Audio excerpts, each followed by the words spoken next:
Hey man, welcome back to Man Time. I just got done putting together this Stihl 044 or MS440, and I have got oil just leaking everywhere from like right around this clutch drum. So let's dig in here, see if we can figure out why the oil is not just coming out and going onto the bar. Take a good look at this oiler and see if we can't fix it. Welcome to Man Time.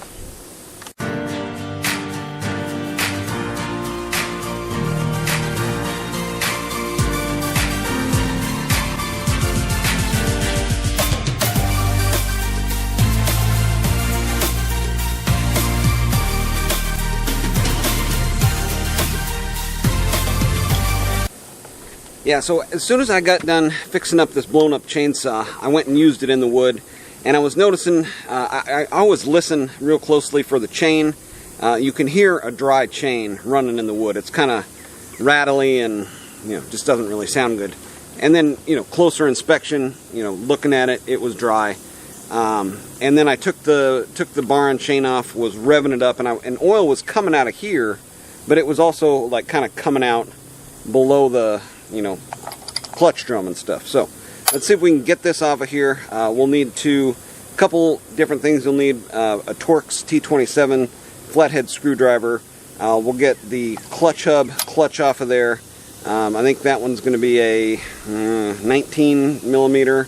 That one's righty-loosey to get that off of there. Let's get it on the bench, get in there, and see if we can't figure out why that oiler is just leaking. It's pumping, but it's not pumping all to the right spot. First thing we're going to want to do is get this E-clip off of here, and there we go. Washer with the indent going in, your rim sprocket, hub, and then the bearing came off with it.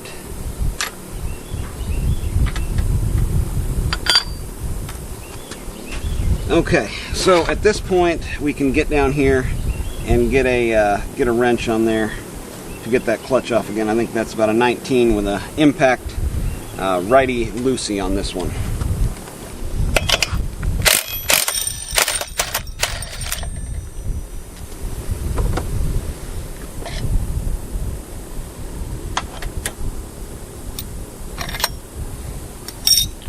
Alright, at this point we are right down to our oiler. A couple other things I probably want to take off of here. There's this plastic piece that's going to be 2 T27s, and then I'm going to have to take this metal piece off here to get this off, so we'll get this going the right direction here. Yep. Alright, I'm at a good stopping point here. I need to blow all this off and get the crud out of the T27 heads and stuff like that. So I'll get some compressed air, blow it all out, and then we'll move forward.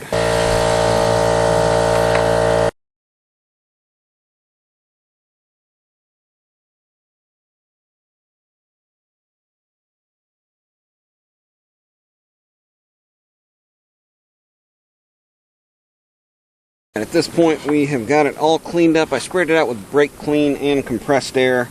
The clutch spring ended up popping off during that procedure. You've got to set the brake to release the spring tension, to release the brake, to get all that stuff out of there.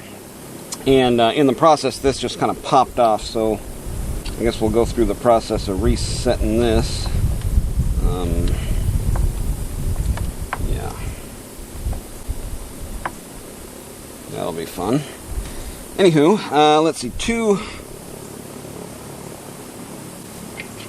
screws in here. Get your worm gear off of there, of course, and then there's a little collar. We can leave that collar on there, but just be aware that that collar is there and is required to make your saw run correctly.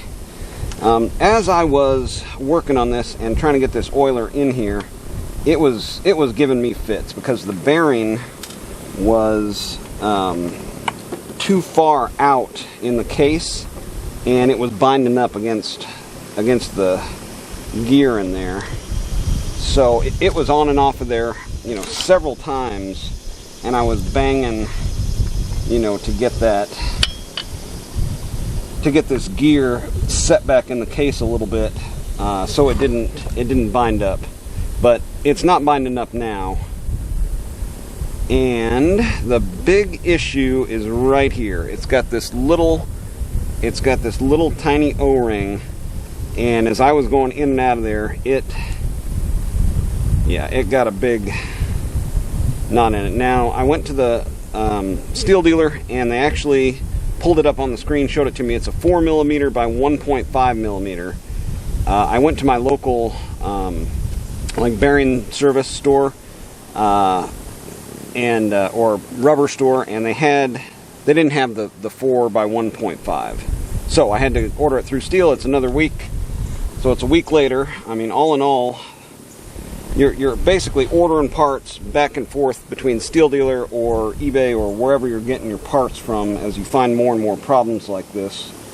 So this is like week 4, finally getting it fine-tuned here. But I've got the O-rings. I got a couple other little parts. There was a little ferrule missing out of the top cover. I got that. I'm going to put that on there. But let's see if we can get these O-rings out of there, and I'm going to spray this off and get it cleaned up, and then we'll get a new O-ring on there and see if we can't get it in there a little bit more gently. All right, let's see if we can get this in here. I think part of the problem is, like, this wants to go in sideways, and this wants to go in like straight down. And I just got this like kind of broken free where it's actually turning a little bit. We can put this on afterwards.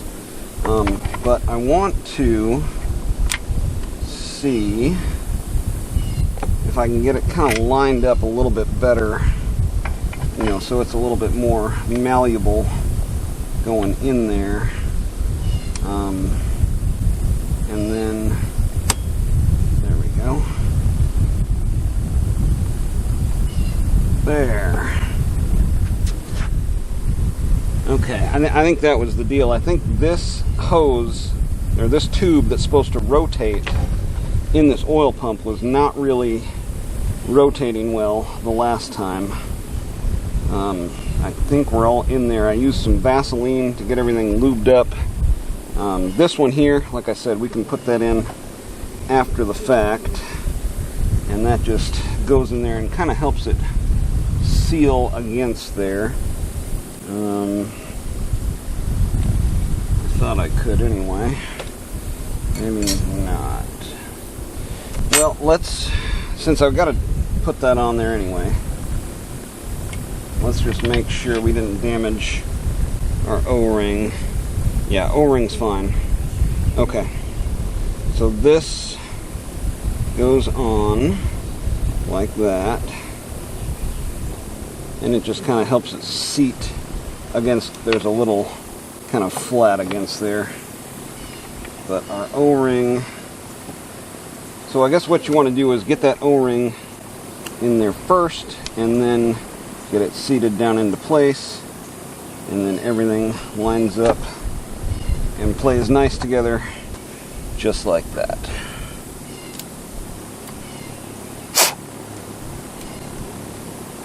I can see this threads are perfectly lined up here. Threads are perfectly lined up there. Sometimes it doesn't seat down all the way and it'll kind of be off a little bit. But you need to make sure that those threads are perfectly lined up. And then, as a precautionary check, you've got your gear down inside of here. You want to make sure that's spinning freely, and it is. But yeah, when I first got it back together, it wasn't. So let's go reverse order.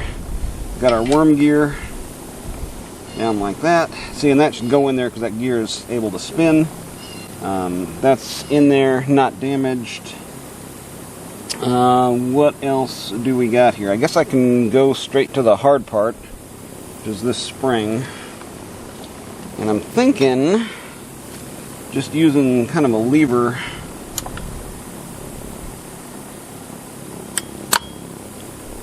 like that.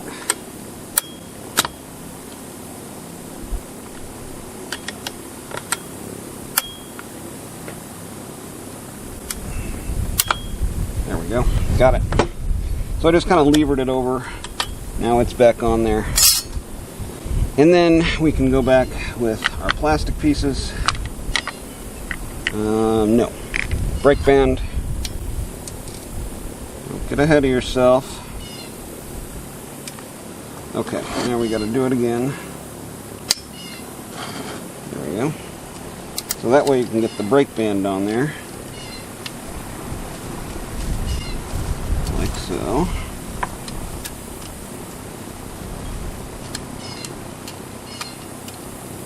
Roll it up and slide it down in there.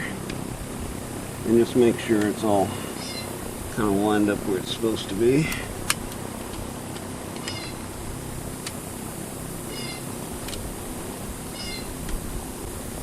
And this will go in here.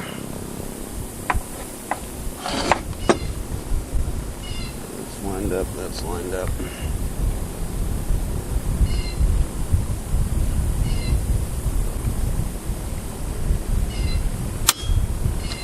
Great. That fell off again. We'll have to do that again. But it goes in there with the brake set like that.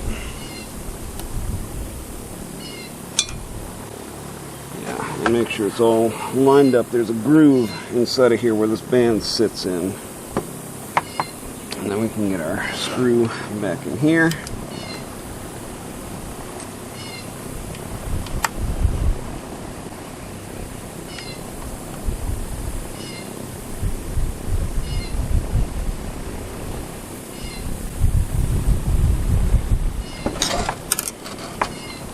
Okay, let's do this one more time.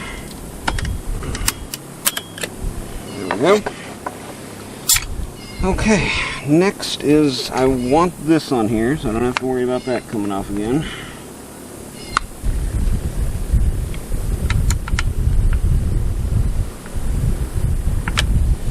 Okay, next, let's see, I guess we can just put all the plasticky pieces back on here.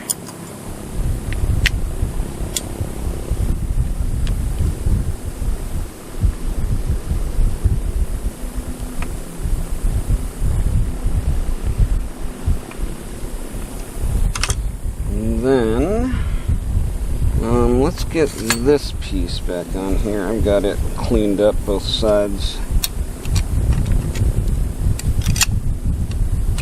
I'm surprised there's not like a little bushing in there maybe, but with the bar on there it probably holds it in place pretty snug. Okay, and then finally reassembly for this whole section here. This goes in with top facing out, all the way down like that. Clutch back on, and this one again is lefty-tighty.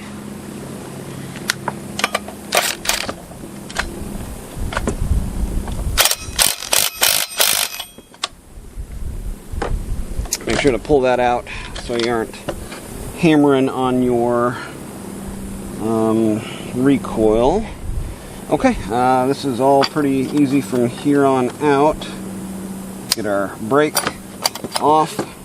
This should, I guess I like to put the bearing on first. Now it's already lubed up, and then you can hear it slide on to that little piece that comes off of your worm gear. That goes on, this goes on, and finally our E-clip goes on. Alright, from right here we can start it and see how the oil's going to pump, and make sure there's nothing dripping out or leaking out from anywhere other than right there. Alright, the old MS440. Hopefully we got this oiler fixed. We will check it right now. We'll choke it, set fast idle, and find out that the gas cap isn't on there all the way. And it's leaking gas.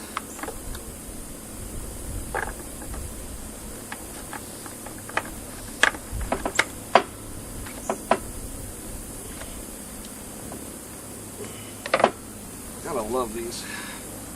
Yeah.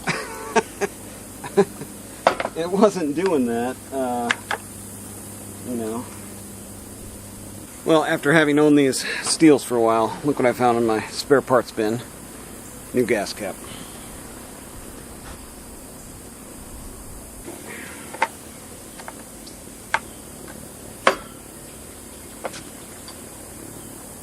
There we go. I guess it's just the O-ring. It's got a little O-ring on there. I guess it's just plumb wore out. And my O-ring kits didn't have that O-ring in it.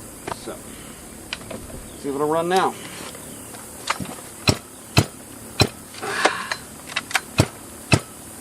Yeah, that compression's coming up pretty good. Oh, yeah. There it is.